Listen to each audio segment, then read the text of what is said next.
Je m'appelle Diallo Ibrahima Noussi. Je suis là à Djayabé actuellement. Là, c'est un site qui vient d'être nouvellement installé.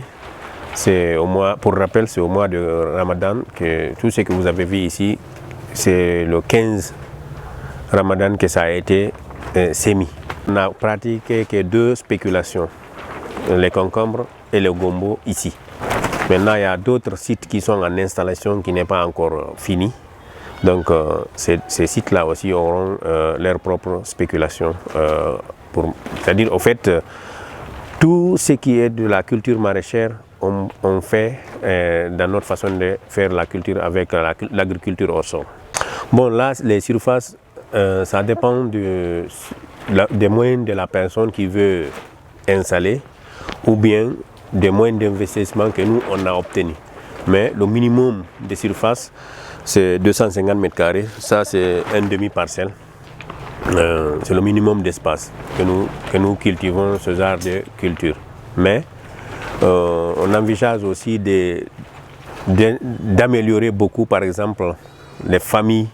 Quand quelqu'un a besoin de faire ça, un jardin familial, au lieu d'aller acheter les légumes au marché, on peut faire en sorte que on lui fait toutes sortes de légumes qu'il a besoin de cultiver dans son champ.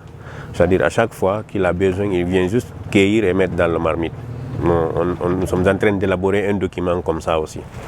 Nous nous sommes focalisés sur le hors-sol. On faisait le plein sol, mais finalement, nous, on a décidé de se spécialiser uniquement sur le hors-sol. On peut aussi accompagner les gens sur le plein champ, mais nous, ce que nous faisons, c'est le hors-sol. Tout ce que vous voyez ici n'est pas mis au hasard. C'est-à-dire qu'il y a un tableau de suivi des éléments nutritifs, il y a un tableau de suivi des traitements phytosanitaires.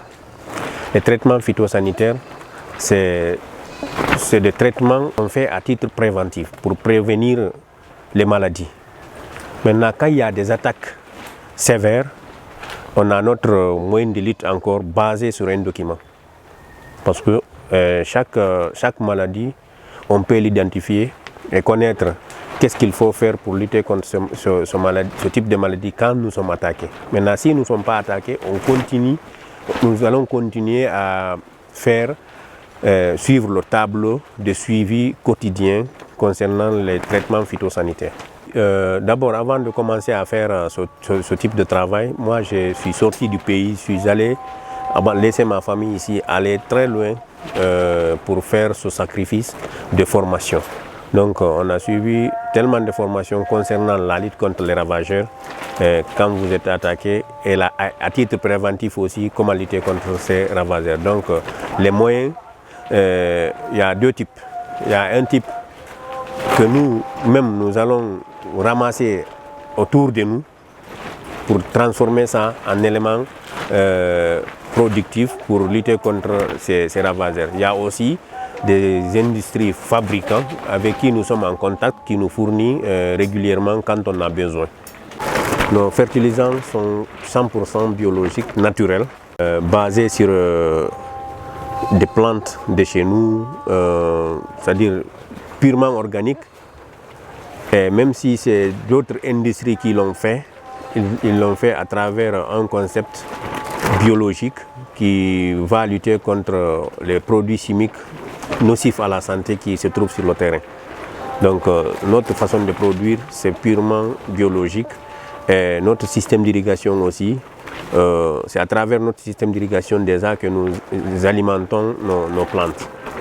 Comme je vous disais là en off, nous, ce qu'on a suivi à la formation concernant l'agriculture, qui vend avant de produire. C'est pas facile à comprendre comment vendre avant de produire, mais tu cherches d'abord la rareté des produits sur le marché. Et même si le produit n'est pas rare, il y a d'autres consommateurs qui en veulent certains produits qui n'existent pas ici ou bien qui sont rares. Donc c'est à travers ça que nous produisons. Donc dès qu'on produit, presque à majeure partie, il y a des gesteurs. Donc on a aussi des cibles sur ce que nous faisons.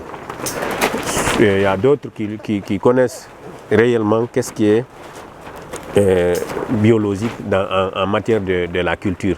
Les difficultés que nous rencontrons, des fois, c'est comment faire comprendre aux gens que cette façon de faire, la façon dont nous faisons la culture est différente aux autres.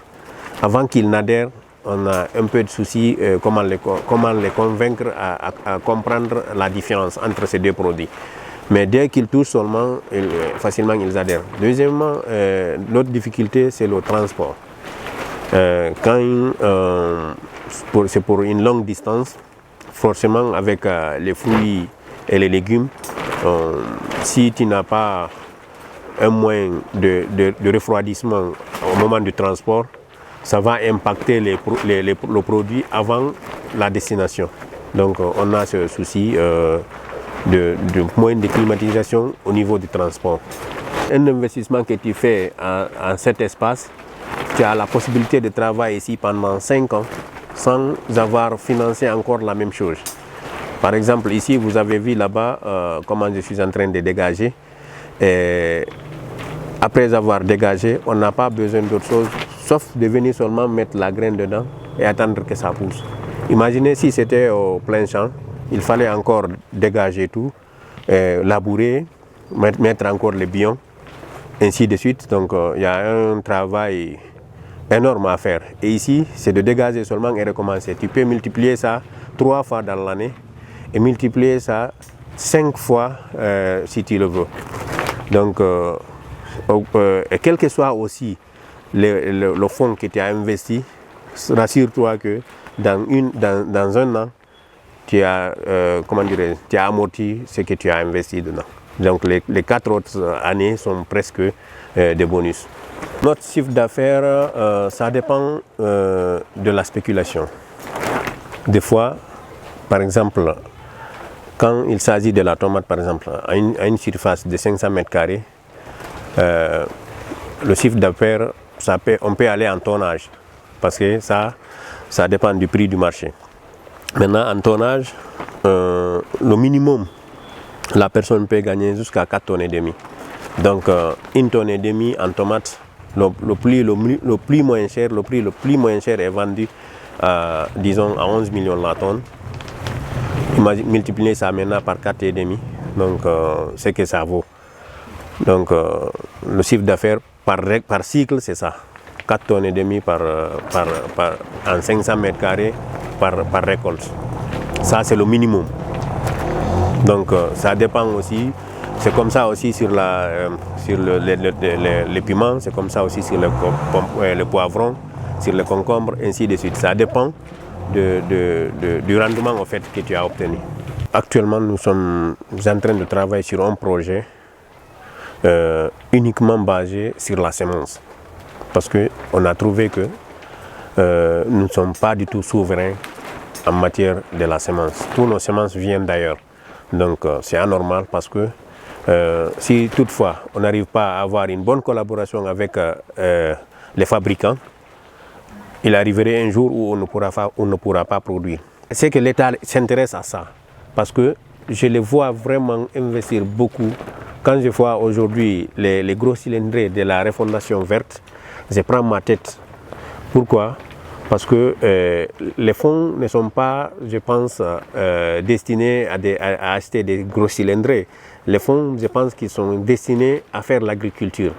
Imaginez un véhicule de ces gros cylindrés-là, sa consommation, c'est beaucoup, c'est énorme. Et si ce montant-là était destiné à un champ, ça allait vraiment faire un boom économique. L'appel que je vais lancer à tout le monde, c'est de se lancer dans l'agriculture et l'élevage. Je ne nie pas d'autres projets, je ne nie pas d'autres investissements, le BTP, ainsi de suite, la mécanique, la menuiserie, la soudure. C'est-à-dire chacun doit faire quelque chose. Maintenant, tous ces gens-là qui font d'autres choses, sache que toi qui es dans l'agriculture, c'est toi qui les nourris.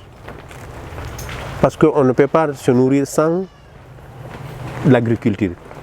Il faut que ça soit cultivé chez toi, par toi, ou bien ailleurs par une autre personne.